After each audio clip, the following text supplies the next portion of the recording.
Did you know this year was going to be the last year? No, I did not. I mean, I didn't know because I just knew that, I broke my leg, whatever, and then missed some games, and I came back and, I had to get finger surgery of all fucking things and missed some games. And then, but when I was coming back, my neck and my back were like starting to really like hurt a ton. And I was just thinking that it was just because I was out of football and I wasn't really playing. I was going to get back into it. And then it just kept on progressively getting worse. So I knew that I was probably going to have to, get something done or like, probably going to have an injury or whatever after the season to deal with. And then when I went and saw these doctors, though, it was like I realized how serious it was. And they were kind of like, if you continue to play, you're going to really do some, long-term damage. So it was kind of a decision basically with a bunch of different opinions and all that stuff. Was it more of a structural thing or was it like a nerve? You don't need to go into the details of it, but like, was it like you were getting a bunch of stingers or were you like just couldn't even turn your neck? It was all of that stuff. I mean, it was a bunch of stingers. Like when I was playing games, it was like, it got to the point where in the Super Bowl, like I'd made contact with my head with anybody. Like I'd have from the base of my neck down to my back, I'd have like just a zing and like my arms would go numb.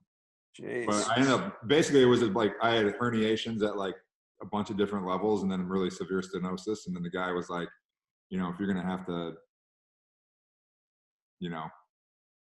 continue to play football, you're probably going to have neck fusion surgery at multiple levels. And I was just like, I'm 35 and I got kids. I don't want to not be able to turn my neck for the rest of my life. So that's crazy putting that into perspective, huh? Yeah. It's got to be. It was kind of a shock because I wasn't, like you said, I was not expecting it. And so I wasn't like telling anybody like, hey, man, this is my last season or whatever. It was just like kind of all came suddenly right away. Yeah, you can tell it was a shock to a lot of people the way Kittle's video to you came out. Yeah, what a dude. Yo, Kittle, I mean, if you just watch that video, say you have no context, you just watch George Kittle's video. Like maybe you just came over here from America and you watched George Kittle's video. You're thinking, oh, this guy must have died. Exactly. This is Joe Staley guy. And I was like, I going really nice. I didn't die though. I mean, I'm still gonna talk to you, bud. Hey, yeah, I know. Yo, shout out George Kittle. He came on too. But yeah, I was watching that. I was like, man, it was really good words by him. It was awesome. But I'm sitting there like, yo, this kid. I mean, this is like a funeral speech, dude. Exactly. That's why I was telling my wife too. I was like, I feel like one of my best friends from the league, I don't know if you guys know Daniel Kilgore. He just got cut from Miami though, but he was with Miami. But I played with him for like 8 years in San Francisco. And he was down in Miami, like packing up his house. And so he has a kid and he has a wife and they're up in Tennessee. So he's by himself down in Miami, packing up his house. And he's drinking throughout the day when this whole thing is going on Saturday. And so he's like, texting me, he's like, dude, he keeps on sending me like pictures and like a video of like when we were playing together and stuff. And he's like, man, I'm just going through like these old times, man. And it's just like, you just had a special career and it was like, real cool. And then at the end of like the day and the night, he's like, starts texting me like, man, I don't know why I'm just getting so emotional over here. I can't control it, man. And I called him and I like FaceTimed him and he seriously was sitting there in his house, drunk off his ass, crying. And I'm like, dude, I'm not fucking dead. Like I'm just retired. Dude, that's so man, but I just love you, bro. Yeah, dude, that's crazy the amount of people you affected though. That's like people legit think you're dead now. I know. Yeah, he's alive. He's alive, guys. He's alive. He's in the pod right now. I'm risen. It's got to feel good, It's though. been 4 days. One longer than Jesus. You did it.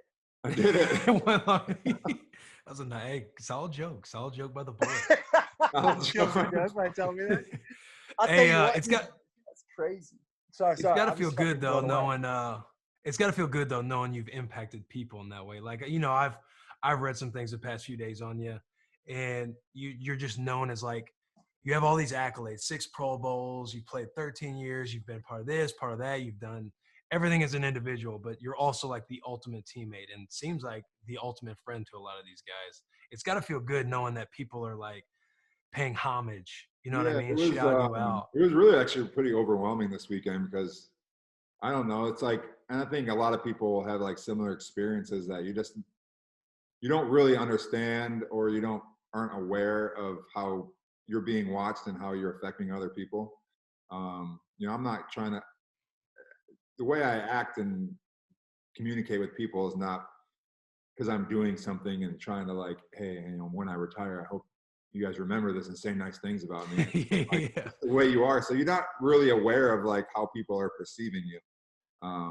And you just, I've just always tried to treat people with respect and, be a friend and a teammate for them and try to motivate them in different ways when I was playing with them. And it was really kind of overwhelming because you didn't realize, I guess I didn't realize how, impactful some of my, words that I would say to some people, or just the way that I acted and carried myself in the building were to some people. So, that was really cool.